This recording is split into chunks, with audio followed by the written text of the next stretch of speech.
سے ثابت نہیں ہے۔ کیا ہم باطل فرقوں کی جماعتوں کے ساتھ مثلا جماعت اسلامی، جماعت تبلیغ انہیں اصلاح کرنے کے لیے جڑ سکتے ہیں اور جو دعوت کے صحیح منہج سے نہیں ان کو دعوت دے سکتے ہیں؟ جی بالکل، آپ ان کو دعوت دیں، لیکن دعوت دینے سے پہلے آپ کے پاس بنیادی علم ہونا ضروری ہے۔ ان تک پہنچا کر ان کی غلطیاں جو قرآن و حدیث کے خلاف مسائل ہیں وہ بتائیے، لیکن ان کے ساتھ ملنا، ان کے نظم میں شامل ہو جانا جائز نہیں ہے۔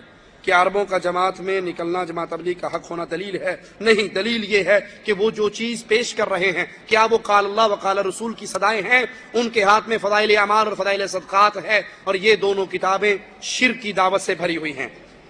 آپ نے کل اپنے خطاب میں جو کفریہ عبارات کے حوالے دیے، کہ ہم ان باطل عبارتوں کو لکھنے والوں اور عقیدوں کے رکھنے والوں کی تکفیر کر سکتے ہیں، یا صرف یہ کہہ سکتے ہیں کہ انہوں نے کفریہ کام کیا؟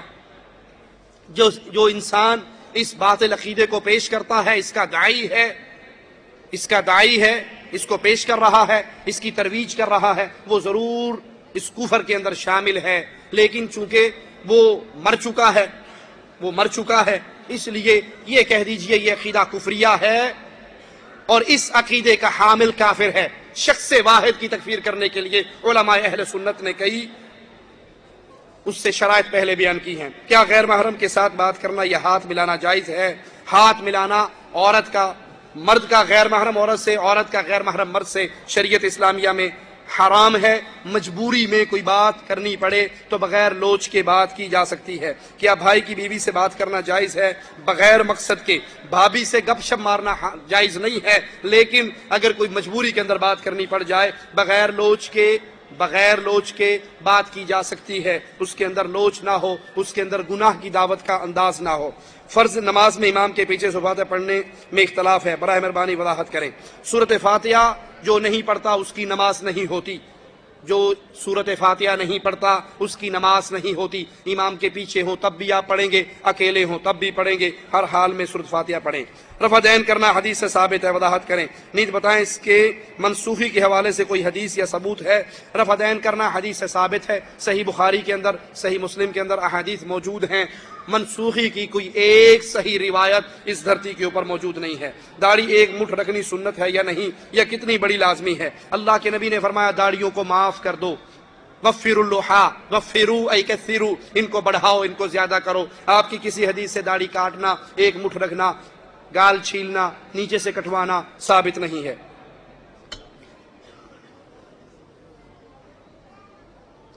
پاکستان سے بلوچستان کی علیحدگی کے مسئلے کو لے کر میرا بڑا بھائی فوجیوں کو مار کر شہید ہوا، کیا وہ شہیدوں میں ہے یا نہیں؟ شہید وہ ہے جو اسلام کے لیے لڑتا ہے۔ کسی ملک سے آزاد ہونا، کسی ملک کے ساتھ ملنا، یہ سیاسی مسائل ہیں، اس کا اسلام سے تعلق نہیں ہے۔ آپ کا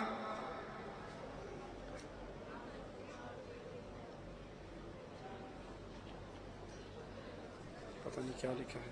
3 طلاق ایک دفعہ میں دینے سے حلالہ کے بغیر رجوع ممکن ہے یا نہیں؟ حلالہ کی کیا شرعی حیثیت ہے؟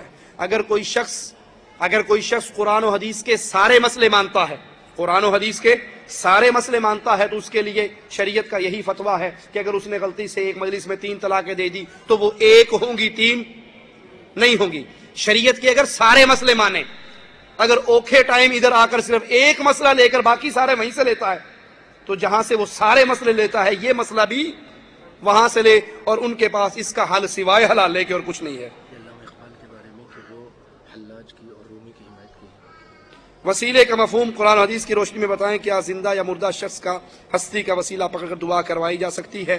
وسیلہ اللہ کے پیارے پیارے نام ہیں، ان کے وسیلے سے دعا کریں، اپنے نیک اعمال کا وسیلہ پیش کریں، کسی نیک زندہ بزرگ سے جا کر دعا کروائیں، یہ جائز ہیں۔ شخصیات کے وسیلے کی تعلیم نہ قرآن نے دی ہے، نہ حدیث نے دی ہے، نہ صحابہ کے منہج سے یہ بات ملتی ہے۔ کیا فجر کی نماز جان بوجھ کر تاخیر سے پڑھنا کفر ہے؟ اگر ہے تو اس کے بارے میں کیا حکم ہے؟ شیخ ابن باز، عبدالعزیز ابن باز رحمہ اللہ سے ایک شخص نے سوال کیا کہ میں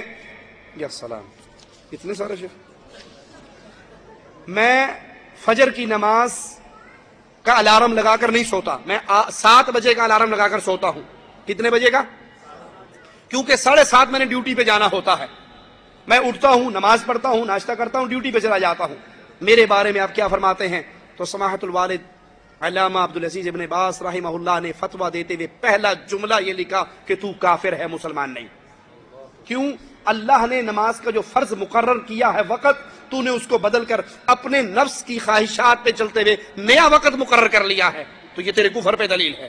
ایک بندہ وہ ہے جو فجر کی نماز پہ الارم لگاتا ہے لیکن نیند کی شدت کی وجہ سے وہ نہیں اٹھ سکتا، وہ جب اٹھے گا نماز پڑھے گا، اس کا حال الگ ہے، اس کا حال الگ ہے۔ لیکن ایک بندہ وہ ہے جو الارم ہی 8 بجے کا لگاتا ہے کیونکہ اس نے 8 بجے ڈیوٹی پہ جانا ہے، تو انسانوں کی نوکری اس کو عزیز ہے، رب کی غلامی عزیز نہیں ہے۔ جو اس طرح عمدن قصدن وقت نکال کے نماز پڑھتا ہے تو شیخ کا یہی فتویٰ ہے۔ کہا جاتا ہے مجبوری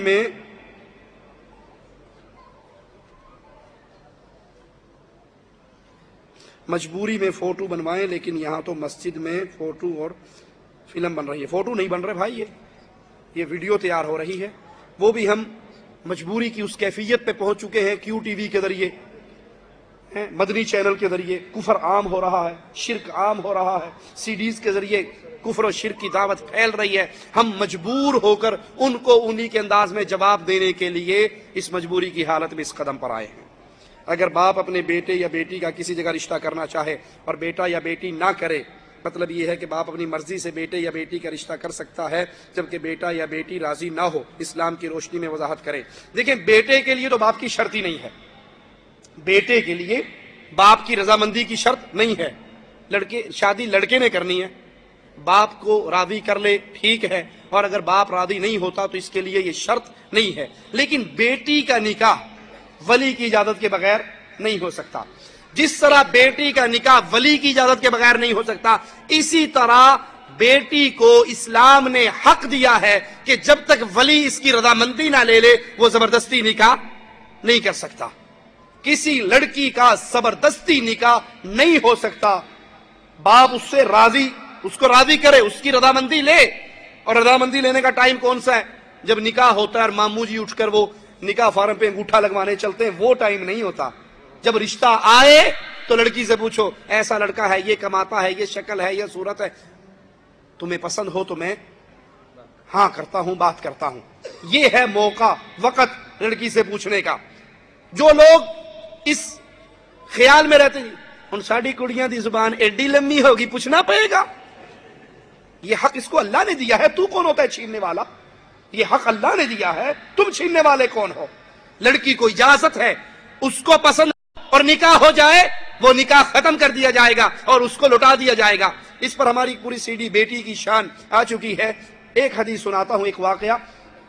عبداللہ ابن عمر کی شادی ہوئی عثمان بن مظعون رضی اللہ عنہ کی بیٹی سے، وہ فوت ہو چکے تھے۔ ان کے بھائی نے اپنی بھتیجی کا، بھائی نے اس بھائی کو اس کا کفیل بنایا تھا، اس نے اپنی بھتیجی کا نکاح ان سے کر دیا۔